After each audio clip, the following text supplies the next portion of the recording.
Hi guys, Kenyatta Robinson here, back again with another video.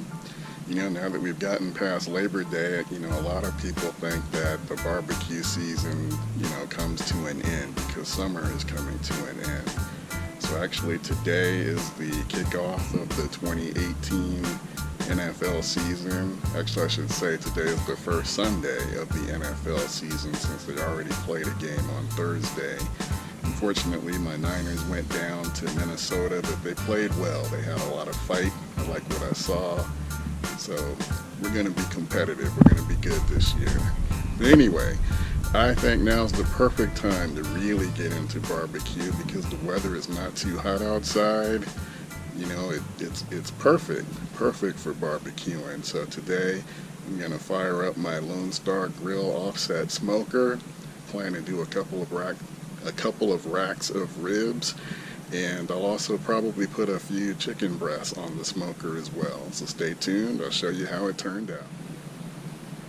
Alright guys, so I've gotten a few cooks under my belt since my last video, and I feel like I have a pretty good process now. So to start things off, I'm going to make sure I have everything open. Smokestack is open. Make sure the chamber doors are open. I like to take the griddle top and the grate that's inside of the firebox. I like to take all of that out as well. So everything's going to be wide open for the start of this cook. I'm going to put in about a chimney full of lump charcoal along with 2 splits.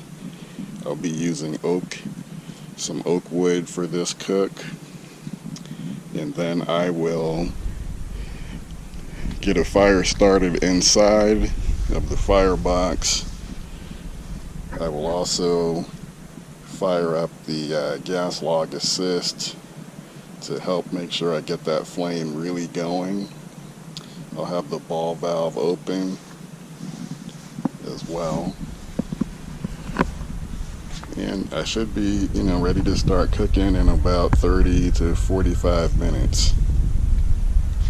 So that's pretty much my process right now. It's been working out pretty good for me. Alright guys, so while the smoker comes up to temp, I went ahead and got these boneless, skinless chicken breasts seasoned up with a new rub. So the other day, I saw this Grill Mates Tennessee Whiskey chicken rub over at Sam's Club. I noted the KCBS co-branding on the label, and since I am a certified KCBS judge, I decided, I'm going to give this a shot. It might be pretty good. So I did try it out earlier in the week. With some chicken thighs with the skin on, and it tasted really good. So I want to see if that flavor profile will carry over to these boneless, skinless chicken breasts. I'm pretty sure it will. So on the right side, closest to the firebox, I plan to put the chicken breasts, and then on the bottom, I don't know if you guys can see that, on the bottom I put another probe to measure the temperature where I'm going to place the ribs. So the ribs are going to go on the left side, farthest away from the firebox. Alright, so we're going to do 2 racks of ribs. Basically last night, I seasoned these with Meat Church's Honey Hog barbecue rub, and I let them sit in the refrigerator overnight. So it's probably been about maybe 14-15 hours since I seasoned these up. So these are good and ready to go. I got 2 of them, and I'm about to get them on the smoker. I'll probably let them go uncovered for about 2 hours, and then I'll wrap them. Probably wrap them for either like an hour and a half or maybe 2 hours. So I'm going to do like a 2-2-1 method. Alright guys, so here's a look at what everything looks like on the inside. So we got a couple of slabs of ribs over here on the right, farthest away from the firebox. And then I got my chicken breast on the left side, which should be, the upper left side should be the hottest side. So I'm gonna smoke those up on top. Got one fireboard probe inside of one of my breasts to monitor it, and then I've got the ambient probes to monitor the temperature inside of the smoker in both locations. Hey guys, just wanted to give you a quick update. So I've been going now a little bit more than an hour, probably 1 hour and 10 minutes with the original 2 oak splits that I used inside of the firebox. So what I found interesting though is that, before I put the meat on, the difference in the temperature between the top and the bottom was only about 10 degrees, but after I put the meat on, now the temperature is more what I expected more of what I expected in terms of the variance between the top and the bottom. So again, on the top, I have the probe on the right side, which is closest to the firebox, and it's about 284. And then where I have the ribs on the bottom, on the right side, farthest away from the firebox, the temperature is about 245. So it's about a 40-degree difference. And again, I set it up that way because I wanted my chicken breast to cook faster than my ribs. I want the ribs to cook slower.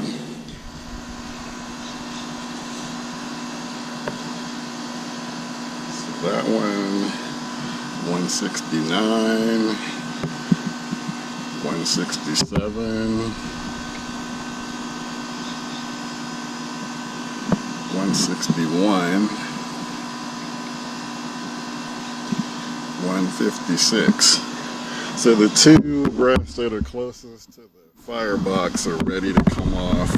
I'll leave the other 2 on for a few more minutes.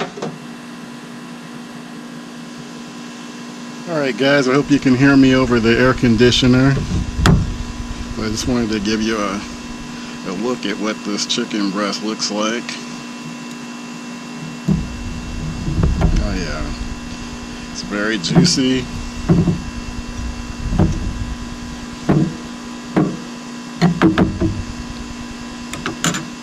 There's a closer look.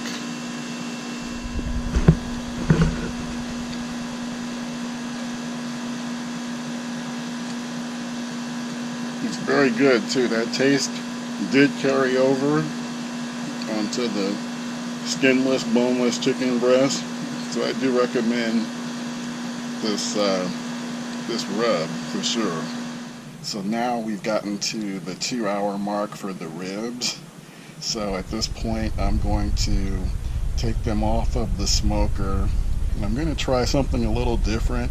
In the past I'd always wrap them in aluminum foil, but I heard about another technique that I want to try, which is to just put them inside of a aluminum pan and then cover the pan with foil and let them sit in there for about 2 hours. So I've already put some honey and brown sugar inside of these 2 pans.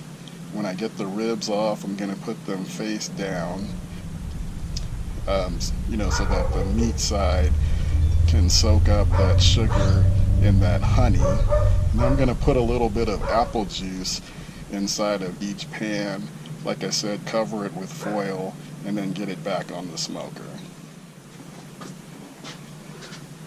Alright, hopefully you guys can see that. That's what my ribs look like after 2 hours. Alright guys, so 2 hours have gone with the ribs inside of the sealed aluminum foil pan. Starting to lose some light outside, so hopefully you can see this okay. My air conditioner is going, so hopefully you can hear me.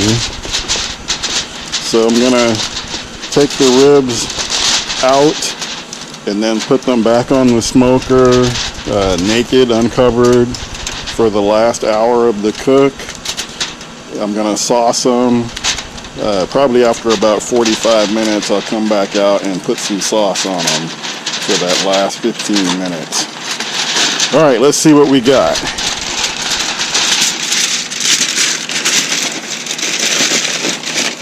All right, so we're definitely getting some pullback on the bones here.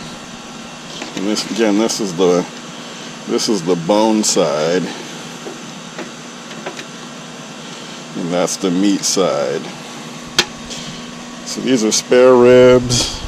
A little bit, you know, there could be a little bit more pullback on the bone. We'll see how it does over the last hour of the cook. But I do like the look. It kind of has a nice cherry mahogany color, and smells great.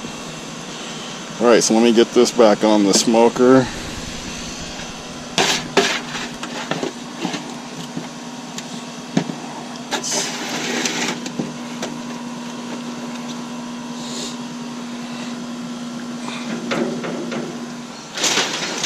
Got one more rack.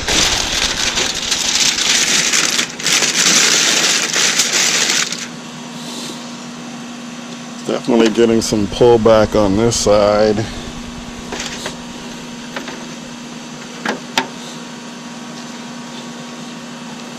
Nice and moist. I guess they should be, since they were in there with the apple juice. Actually, one of the bones just came out. Two of the bones have already fallen out. So this last hour will help tighten them up. Okay guys, here's the finished product. So basically, to recap for the ribs, I followed the 2-2-1 method. 2 hours on the smoker, uncovered, then 2 hours covered inside of an aluminum pan, added some brown sugar, honey, a little bit of apple juice. By the way, I seasoned the ribs with Meat Church's Honey Hog barbecue rub. Kind of has a sweet profile, which I'm hoping will go good with the brown sugar and the honey. Then for that last step, I smoked them for 1 hour uncovered. For the last 15 minutes, I sauced with Blues Hog Original Barbecue Sauce. Got pretty nice pullback on the ribs. I'm pretty confident that these are going to turn out great.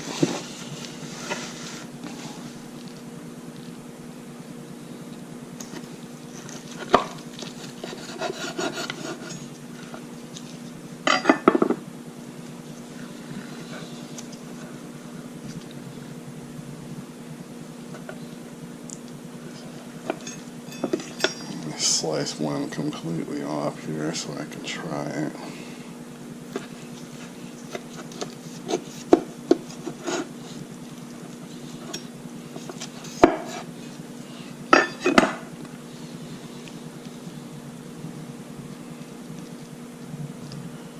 So here's a close-up, guys. It looks pretty juicy. I'm gonna give it a taste.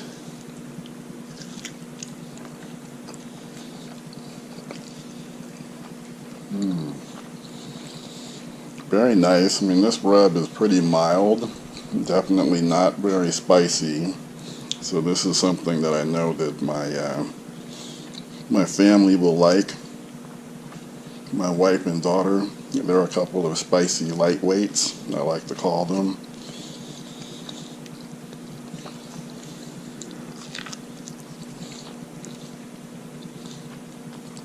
Very happy, very pleased with how this turned out.